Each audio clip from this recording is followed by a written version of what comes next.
All right. Welcome back to the TI-10 preview coverage of every single team attending TI this year.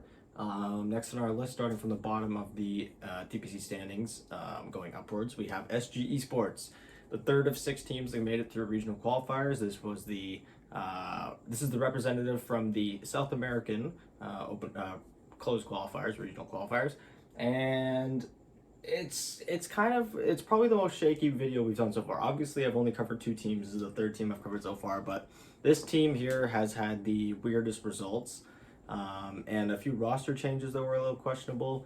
And overall, just coming from another weaker region, I'm kind of surprised that they won their qualifiers just based off of their performance in the last season. But it seems that they may have firmed things up through their roster changes. But anyways, I'm getting ahead of myself now. Yes, we have SG Esports, who finished with 170 points, finished 25th place on the DPC standings overall. That's with every single region. And regionally, they finished 4th place. So not terrible, but considering only 3 teams made it from South America, it's a little surprising that they made it, especially since No Ping had such an amazing season 2. And then they ended up getting knocked out in the lower bracket of that regional qualifier. I think they even finished like 5th, 6th. I don't even think they made it top 4, but I could be wrong on that. So yes, they finished 4th place in South America. Looking at their seasons now, in the first season, they did pretty well for themselves. They finished 3rd place, but unlike the 2 other regions I've covered so far, which were China and Western Europe, where those regions had 4 slots for every major, South America only had 2. So finishing 3rd place was just like every other team I've covered so far, just not quite enough to make it to the majors. This is yet another team that did not attend any majors. They missed the cut both times. But they did finish with a positive record. Things were looking good, 4-3. So they get themselves 200 points. Now, after this season, between this season and the next season, they actually made a roster change. I guess 3rd place for them was not good enough. And so they swapped out King RD, and they brought in an old friend, an old teammate for a bunch of them. And we'll get to that later. That a bunch of these guys have been playing together for a really long time, just on different teams, different squads, and now they're all brought together. But they replaced him with Tavo. I could be pronouncing that wrong. And it doesn't really get better. They actually go 2-5 in season 2. They finished 6th place, so not even close to making it to that major. They get 0 points, obviously, from that. And that's why I'm kind of surprised that they were able to pull it together for TI. Sure, they started in the upper bracket, but they only lost 2 games in that entire run to the upper bracket. Now, a lot of the more competitive teams were knocked down to the lower bracket quite early, so that could have possibly helped them, that these underdog teams were knocking out all the main competition, because by the time these got to the finals, there weren't really that many great teams left. Not a lot. No Ping didn't make it to the top 4, like I said, and Beast Coast and Thunder Predator had already made it. So a lot of their big competition was already out of the way just by the time they got to the grand finals, or by the time they made it to round 2 of the upper bracket, I should say. So yes, they go 4-0, and like I said, they only dropped 2 games. They played 11 games total. They went 9-2, and it was pretty solid overall. Now, the part that isn't solid here is very similar to the other 2 teams I've covered so far, which is OG and Elephant. These guys made it to qualifiers, and they've looked pretty good so far throughout the season, but they just can't win against the top teams in their region. And for the 2 teams from South America, other than SG Sports, going to this year's TI, that is Beast Coast and Thunder Predator, through the 9 games that they played against them total, they had only taken 1 game off of them. So Thunder Predator on January 30th, they lose that one 2-0. And almost a month later, they lose 2-0 to Beast Coast, and that's in Season 1. So that right there is 2 of their 3 losses against the top tier teams. And then in Season 2, in April 24th, about 2 months later, they play against Thunder Predator. They actually take a game off Thunder Predator, but they still lose the series 2-1. And then they play against Beast Coast, where they once again get 2-0 by Beast Coast. So in the 8 games that they've played against these guys in the DPC format, they have lost 8 of the 9. So it hasn't looked too good. So it's kind of like the Elephant scenario, where Elephant was winning enough games against the lower tier teams that they were able to get themselves into this tournament, but they still were not beating the upper tier teams at all. And so there's a pretty clear cut that, sure, Elephant is a great team, but if they can't beat the top tier Chinese teams, they're not going to make it very far in the tournament.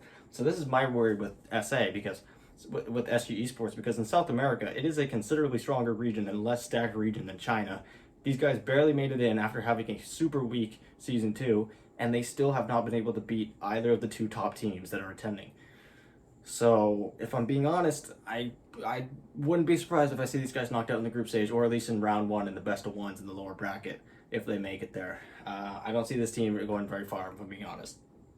And that's just because of the fact that they just can't beat the top teams in their region, which have also gone on to show that they're not really competitive. The top teams of their region aren't even competitive with the top teams of China, Western Europe, North America, etc. No team from South America really had a lot of great tournament success in the majors, other than Thunder Predator in Tournament 1. I believe was the only team to actually win some rounds in that bracket. So yeah, and looking now at the 7th pick order, again, I picked these from 11 games. I was really tight on time, if I'm being 100% honest. So I only covered the stats from their qualifiers, which of course they won most of, which is why a lot of their stats are very, very positive here in the win rate column. But in my next video, which I'm going to be covering on dying, that's the one I want to spend more time on. But because I'm so short on time, I couldn't spend as much time on both. So in that one, I'm going to be covering the qualifiers as well as their season 2, because I feel like just having their qualifiers is really amping up their win rates. And when I'm done comparing doing all these reviews and all that for all these teams, I want to compare all their stats and stuff, and I don't want to have any inflated stats like this. Even though they're already going to be inflated technically because of the region, it helps a lot that they only lost 2 games in this entire thing. So anyways, so yes, they played 8 games on Radiant. They played the majority of their games on Radiant. They go 7-1 on that. On Dire, they go 2-1. On first pick and last pick, they were 5-1, 4-1 respectively. So like I said, very inflated win rates there. Radiant first pick, they're 3-0. So unlike the Chinese region, these guys actually were getting first pick on Radiant, but they were never last pick on Dire. So it was kind of strange that teams were giving them first pick and taking Dire, or vice versa. I think it was just a kind of a lack of understanding of the meta, because they won every single time they were on Radiant and first pick, because first pick was super broken. And they went 4-1 on Radiant second pick, 2-1 on Dire first pick, and they did not play a single game on Dire last pick. In their game 1s and 2s, they were 3-1 respectively, and in game 3s, they're 2-0. Obviously, in the one game 4 that they played, they won that one as well. And looking at their most played heroes now, so again, they only played 11 games, but their most played hero, they played a total of 25 different heroes. They played Mirana in 6 of them, so over half of those games, and it looked pretty solid.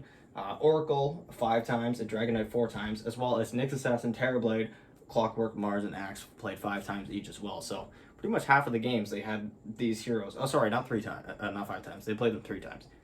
That would have been a little absurd if they had played that many heroes that many times. Their best heroes, again, it's a lot of their most played heroes because they won so much. Oracle, who was 5-0, Mirana, who was 5-1. The only loss on that Mirana was in the grand finals, game 1. And then Nyx Assassin, who was 3-0. Their worst heroes, they actually only had 1 hero that they played that they didn't have a win on, and that was Phoenix, who was 0-2. They only lost 2 games of the 11, and Phoenix was on their team both times, so kind of interesting. Most banned by them, they banned a total of 34 different heroes.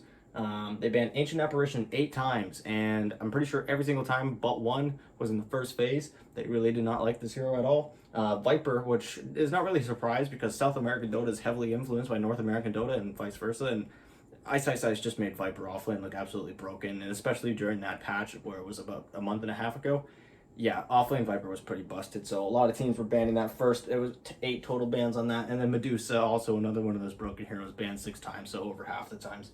And all 3 of those heroes were pretty much first phase only, so whenever one of them wasn't banned, the other 2 were banned first phase by them. It was very rare that it wasn't like that. And now most banned against them, they had a total of 38 different heroes banned against them. Terrorblade 7 times, Timbersaw 6 times, and Leshrac 5 times. Looking now at their roster, I kind of reformatted this this little layout here, where I have, because a lot of these players hadn't actually attended TI, unlike my last video where a lot of them had actually attended, I decided to put the last 3 years worth of results on the board. In red shows what position they finished in the qualifiers, and in black shows what position they finished in TI. So this dates back the last 3 TIs. So 2019, we actually had Costabile and their 4 position, Theolocador. I don't even know how to say his name. Theolicor. They were back actually both on the same team back then. They both finished 3rd place in those qualifiers. Same thing goes for King RD, who is their inactive player. 40R and Tavo, who both finished 2nd place that time. And you'll notice that a lot of these guys just barely missed it, specifically 40R. He finished 2nd place in the last 3 qualifiers, excluding this one, to TI. Yeah, it was a bit unfortunate. He missed out 3 times, but he's finally made it, so good for him. And in 2018, like I said, Costabile 40R, 2nd place. And Tavo, he was actually on Pain Gaming. He made it to TI 8 that year. Unfortunately, they did not make it out of the group stage, but they did not finish dead last. They finished 17th place, and he was on a team with King RD at the time. And then finally, 2017, we had not a lot of them on the same team, actually. A lot of them playing in the tournament. You'll see that 4DR and Theo Licker both finished second place. Third place for Costa Beal and Mr. King RD, fourth place. King RD is Mr. King Ao, by the way. And then finally, Tavo finishing sixth. So they were all kind of just stacked up one beneath the other. However, they were not the team that won. So yeah, the only player on this active roster right now that has actually played at an international is Tavo, and he didn't make it to the group to the main stage. So it's another reason why I'm not really putting a whole lot of faith in these guys. I know that there's always an underdog story, but I'm really feeling like a lot more teams are a lot stronger than this team. You know, this team doesn't have any experience really with TI, especially on the main stage. You know, one team played on in the group stage, but there's no experience. They struggled in one of the relatively easier regions, and they're unable to beat the top teams of the regions ever. They took one game out of 9. So yeah, I'm not really taking these guys to go very far. Their total record in the tournament was 2-1, meaning that they won one series 2-0, one series 2-1, and then of course the best of 5 doesn't fit on there. Their average GPM was lower than the other teams that I've covered so far, 24.15. Average XPM, again, not as high, 27.77. Their average KDA was actually relatively high, higher than both teams we've played so far. So they're a lot less farm-oriented, a lot more fight-oriented, and they have a 5.02 KDA, which is pretty impressive. And then their average match duration, which was pretty normal, which was 39 minutes and 9 seconds. So anything below 40 minutes is solid. Anything around 39 minutes is pretty average. I think anything below 39 minutes is quite quick for a team to be able to end games. So yeah, this was my quick review of their past DBC year, as well as some preview into my thoughts and how well these guys are going to do. I'm not going to make my full-on predictions yet, but as of right now, I don't see these guys making it to the main stage, and I would not be surprised if they're one of the 2 teams that are going home from the group stage. So, but what do you think? Let me know what you guys think in the comments down below. Don't forget to subscribe and to share the video if you enjoyed. I'm going to be covering Undying 2 days from now. I'm actually going to make that video right now and record it and have it ready to go for Sunday. Just because I'm not going to be able to actually make the video on Sunday. I have plans. So, yeah. Please be sure to subscribe, and I'll see you guys in 2 days for Team Undying. Thanks.